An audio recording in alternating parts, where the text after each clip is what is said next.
میرا تو تعارف نہیں تھا، تو اس لیے مجھے تو خیال نہیں تھا کہ میرا کوئی بیان ہوگا۔ ہاں عربی میری بہت اعلیٰ تھی اس وقت، تو وہاں سے میرا تعارف ہوا۔ کہنے لگے جب تم ممبر پر بیٹھے تو ہمیں بڑا غصہ چڑھا۔ تو میں سب سے پہلے 1982 میں گیا تھا انگلستان، اس وقت میری ابھی شادی بھی نہیں ہوئی، اور ایسی مشورے میں بیٹھے تھے میں رائمنڈ میں ہوتا تھا، تو انگلینڈ کی جماعت بننے لگی چلی، تو وہ جس کا ایک لمبا سفر ہو چکا ہو اور شادی شدہ ہو، یہ 2 شرطیں لازمی ہیں چھوٹے سفر جانے کے لیے۔ یہ چلے کی جماعت تھی، لہٰذا ہم تو غافل بیٹھے تھے، ٹھیک ہے ابھی بن جائے گی۔ میرے ساتھ بیٹھے تھے عبدالحلیم صاحب رحمۃ اللہ علیہ، ملتان کے بڑے اکابر تبلیغ میں تھے، ساری زندگی تبلیغ میں لگا، تو وہ مجھے مذاقاً کہنے لگے تیرا نام لے دوں؟ تو میں نے بھی ہنستے ہنستے کہہ دیا لے دو لے دیں، کیونکہ ان کو بھی پتہ تھا کہ طے نہیں ہوگا، مجھے بھی پتہ کہ طے نہیں ہوگا، تو ہم دونوں نے اس کو مذاق بنا لیا کہ تیرا نام لوں؟ میں کہا لے دوں۔ تو جب وہ 3-4 نام طے ہو گئے تو انہوں نے کہا جی طارق جمیل بھی چلا جائے، تو عبداللہ صاحب نے فرمایا ہاں یہ بھی چلا جائے۔ تو وہ میں بھی ایسے ہو گیا اور وہ سارے ایسے ہو گئے، تو مولانا ظاہر شاہ صاحب رحمۃ اللہ علیہ فرمانے لگے اس کا تو کوئی سفر نہیں ہوا۔ کہنے لگے کوئی بات نہیں، خدا بخش ساتھ ہے، سنبھال لے گا۔ بھائی خدا بخش صاحب امیر، اس کی شادی بھی نہیں ہوئی، کہ کوئی نہیں خدا بخش اس کے ساتھ ہے، اس کو سنبھال لے گا۔ میں ہکا بکا حیران، بھائی یہ کیا ہو گیا؟ مجھے تو خواب و خیال بھی نہیں تھا کہ ایسے ہو جائے گا۔ تو سارے مشورے والے بھی حیران ہو گئے، اللہ نے میرا نصیب لکھا ہوا تھا۔ یہ میرا بیرون ملک کا پہلا سفر انڈیا تھا مارچ میں، اور یہ دسمبر میں تھا، باہر بیٹھے میں۔ تو عبدالحلیم صاحب فرمانے لگے جلدی جا، پاسپورٹ بھی لے کے پیسے بھی لے کے۔ تو اس وقت خیبر میل آنے والی، وہ سامنے نظر آتی تھی، کوئی آبادی نہیں، کوئی گھر نہیں۔ ہم رائمنڈ کے صحن میں بیٹھ کر ریلوے کی پٹڑی دیکھتے تھے، بیچ میں رکاوٹ ہی کوئی نہیں، ٹرینوں کو گزرتے دیکھتے، تو گاڑیاں ہمیں ازبر ہوتی تھیں، میں فلاں گزر گئی فلاں گزر گئی۔ تو میں نے دیکھا خیبر میل آنے والی، میں نے وہیں سے دوڑ لگائی۔ وہ ایک گیٹ اس طرف ہوتا تھا جنوب کی طرف، وہ بند رہتا تھا۔ اس وقت ہمت جوانی میں نے جمپ لگایا، گیٹ کو پکڑ کے چھلانگ لگا کے ادھر گرا اور دوڑ لگا۔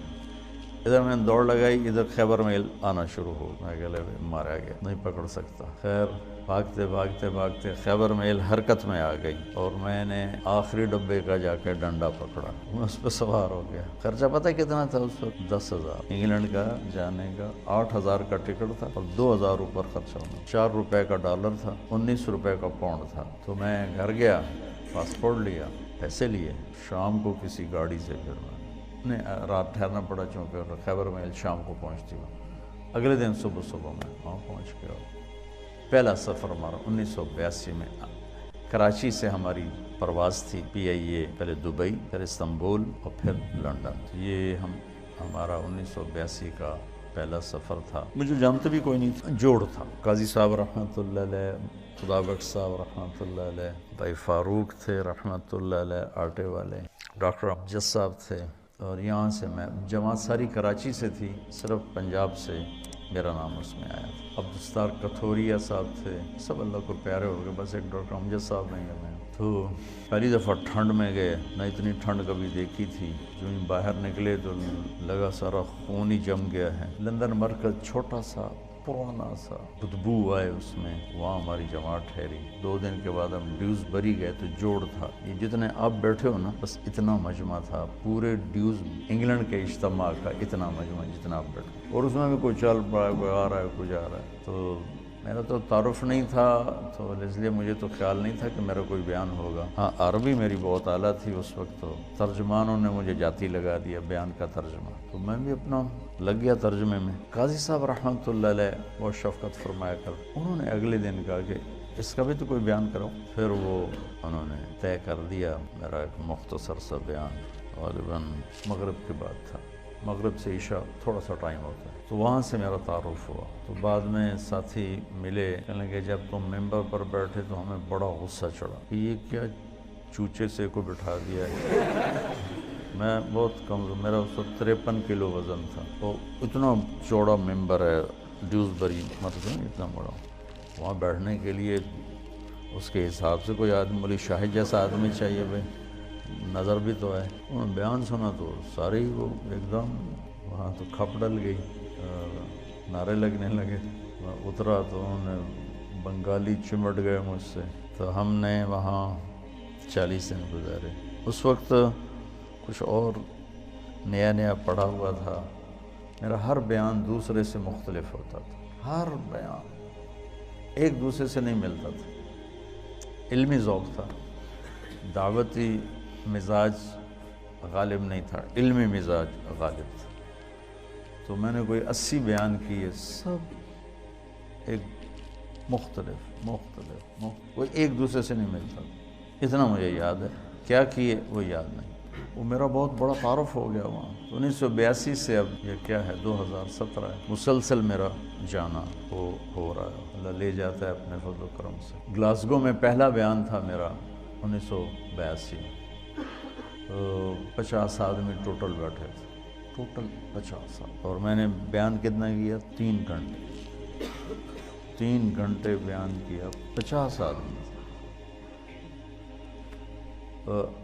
ابھی گلاسگو میں گیا ہوں تو ان کی جامع مسجد میں کوئی 7-8 ہزار کی گنجائش ہے، بیسمنٹ، ہال، پھر اوپر گیلری، پھر دائیں بائیں کمرے، تو کسی جگہ کھڑے ہونے کی جگہ نہیں تھی، کسی ایسے بھرے ہوئے، اوپر عورتیں بھری ہوئی، مرد، اور سب تمہاری طرح نوجوان، سب نوجوان۔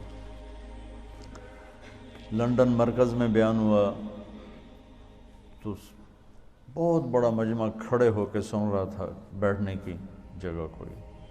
بلیک برن مرکز میں بیان ہوا، بہت بڑا مجمع کھڑے ہو کے سن رہا تھا۔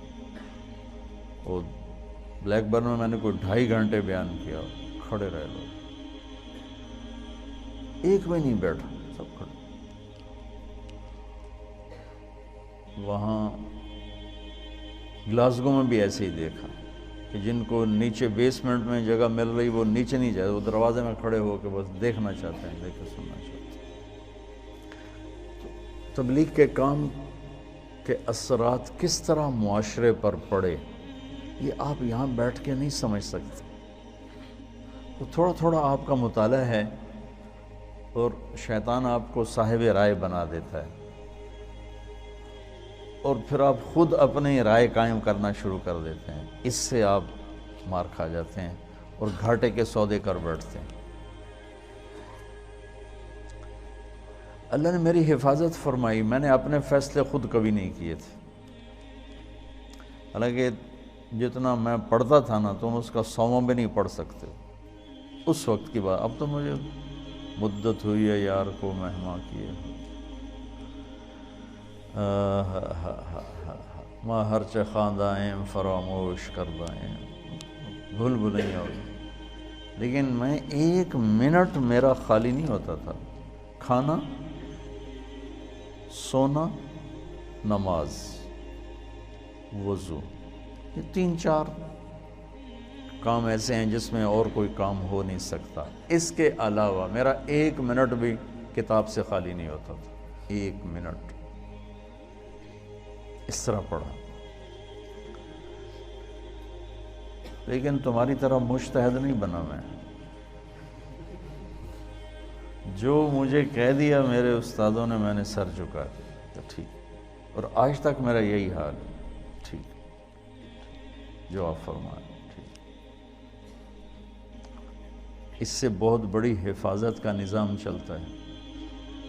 وَلُزُومَ جَمَاعَةِ الْمُسْلِمِينَ فَإِنَّ دَعْوَتَهُمْ تُحِيطُ مِنْ وَرَائِهِمْ 3 لا يغل عليه قلب المؤمن: إخلاص العمل لله، والمناصحة لولاة الأمور، ولزوم جماعة المسلمين فإن دعوتهم تحيط من ورائهم۔